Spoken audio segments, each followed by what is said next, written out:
트럼프 미국 대통령은 이란을 공격했습니다. 진짜로 할까 했는데 진짜로 했어요. 그런데 트럼프 대통령의 마가 기억나세요? 이번에 이란 공격할 때도 이 마가 모자를 쓰고 공격을 했거든요. 후보 시절부터 마가, Make America Great Again을 외쳤잖아요. 우리 돈 들여서 왜 다른 나라 전쟁을 도와줘야 되냐라는 입장이었고, 이게 선거 전략으로 주요하기도 했죠.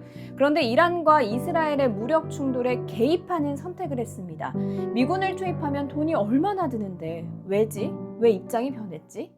뉴스키트. 미국이 군사 개입을 한다는 건 지금까지 트럼프의 스탠스와는 상반되는 거죠. 왜 지금인가? 답은 미국의 거리에서 찾을 수 있습니다. 미국은 지금 LA를 중심으로 이민자 추방 반대 시위가 격하게 일어나고 있고요. 반 트럼프 시위가 곳곳에서 진행되고 있잖아요. 경제도 큰 소리 떵떵 친 것만큼 좋아지진 못하고 있어요. 트럼프 대통령이 겉으로는 당당한데 정치적으로는 궁지에 몰려있긴 합니다.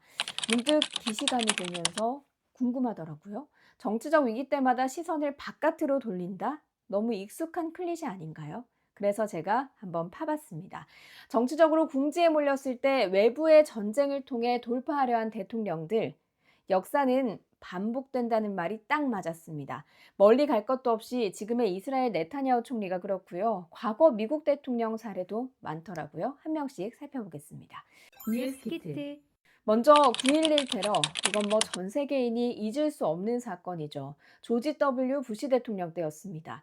2001년에 충격적인 9.11 테러가 있었고, 이 테러에 빈라덴과 알카에다 지도부를 숨겨주고 있었던 탈레반 정권 교체를 목표로 아프가니스탄 침공을 단행합니다. 이땐 지지율이 올랐는데 명확한 승리 없이 소모전 양상으로 흘러갔어요. 결국 이 전쟁이 2021년까지 갔습니다.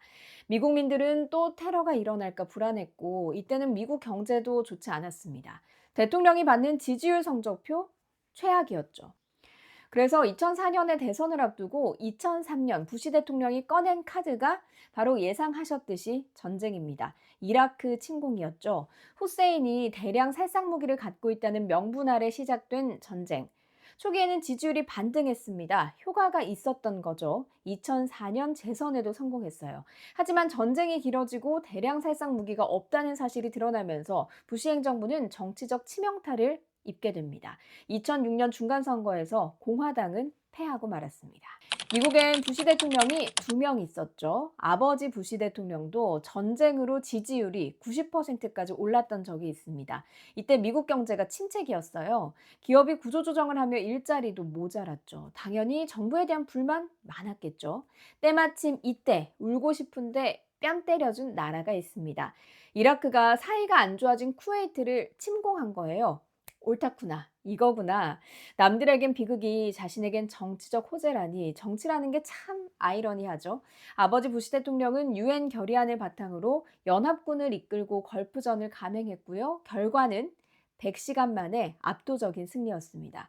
여러 명분이 있었지만 냉전 시대가 끝나고 우리가 세계 질서를 재편했다는 걸, 그러니까 우리 미국이 이제 전 세계 형님 국가야, 이걸 보여주고 싶었던 분석이 많아요. 지지율 90% 돌파했으니 단기적으로는 완벽한 성공이었습니다. 그러나 이걸 경제 회복으로는 이어가지 못한 게 패착이었는데요. 이듬해 대선에서 바보야 문제는 경제야를 내세운 클린턴에 패했습니다. 뉴스키트.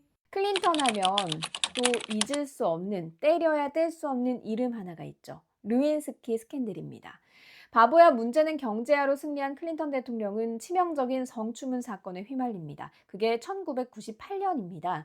백악관 인턴이었던 모니카 루인스키와의 부적절한 관계를 가졌다는 사실이 밝혀졌고요. 탄핵 위기에까지 몰리면서 정치적으로 최악의 위기 상황에 빠져버렸습니다. 그런데 또 아이러니하게도 이 위기를 극복하게 해준 것도 어찌 보면 전쟁입니다. 당시 세르비아의 슬로보단 밀로셰비치 정권이 코소보 알바니아계 주민들을 탄압하고 학살한다는 보고가 잇따랐는데요. 클린턴 행정부는 인도주의적 개입이라는 명분 아래 무력으로 제압하기로 결정했습니다. 1999년 나토와 함께 세르비아 공습을 단행했고요. 이건 성공적이었습니다. 이른바 코소보 공습입니다. 공습 이후 국내 여론도 반등했고요. 결국 클린턴 대통령은 정치적 생존에 성공하게 됩니다. 자, 다시 돌고 돌아 트럼프 대통령입니다. 마가를 지지하는 참모들이나 지지층들 눈치 봐가면서 이란 공격이라는 빨간 버튼을 눌렀습니다. 지금 중동 상황은 한 치 앞도 알 수가 없고요. 전쟁이 끝나면 트럼프 대통령의 공이 된다는 이야기도 있지만 이게 장기화되면 미국 경제엔 먹구름이다. 이런 얘기도 나옵니다. 이게 또 세계 경제엔 어떤 영향을 미칠지 걱정되는 부분도 참 많습니다. 위기를 다른 위기로 덮는다? 이번에도 누군가의 비극이 누군가의 희극이 될까요? 오늘은 좀 어두운 얘기였네요. 여기까지입니다. 구독, 좋아요, 알림 설정 부탁드려 볼게요. 고맙습니다.